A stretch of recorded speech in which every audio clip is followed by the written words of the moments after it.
What's happening, family? Dr. Joe here. Hope each of you are well and blessed.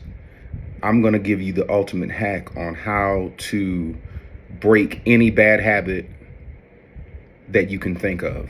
Doesn't matter. First and foremost, when people think of habits, right now you probably are thinking of habits that you have. Some may be more nefarious than others. Some may be as simple as eating too much, eating the wrong types of food, spending too much money, going to too many entertainment venues, or maybe some things that are a bit more socially unaccepted. Maybe you drink too much, maybe you smoke too much, maybe you drug too much, maybe you watch too much pornography. Whatever it is, it does not matter. I'm going to give you an easy way to break any habit. All right. Let me tell you the mistake that people make when they attempt to break a bad habit. They envision their lives without that action, without that substance, without that place, without spending the money, without doing the drugs, without drinking the alcohol, without eating the food.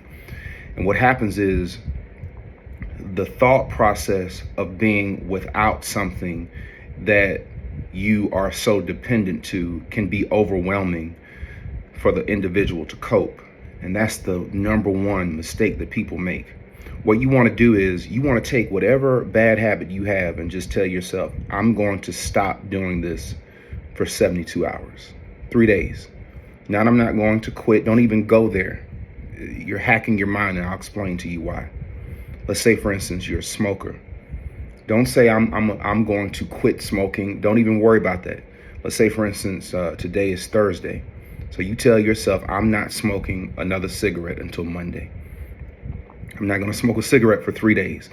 What you've done is you've given your mind a palatable amount of sacrifice that you can, in theory, live with. 3 days is not going to kill you to not smoke a cigarette. But maybe looking at it to say, I'm never smoking a cigarette again, may create a synapses or a breakage within your mind that causes you to sabotage yourself. You know, saying I'm never going to eat cookies again, or I'm never going here again, or I'm never going to spend money on shoes again. But you just tell yourself for 3 days, I'm not smoking a cigarette. I'm not eating cake. All right. I'm not watching pornography. I'm not going to take a drink.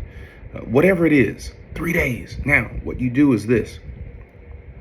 Once the 3 days comes back around, that's when you start to make the commitment. See, this is something you probably have never done. You're trying to just go to cold turkey, and you eventually may go cold turkey, but you want to hack your mind. You want to tell yourself, okay, I'm not going to do this for 3 days. And when the 3 days is up, then you reassess your life.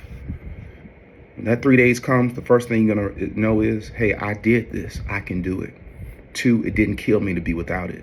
3, it wasn't as bad as I thought.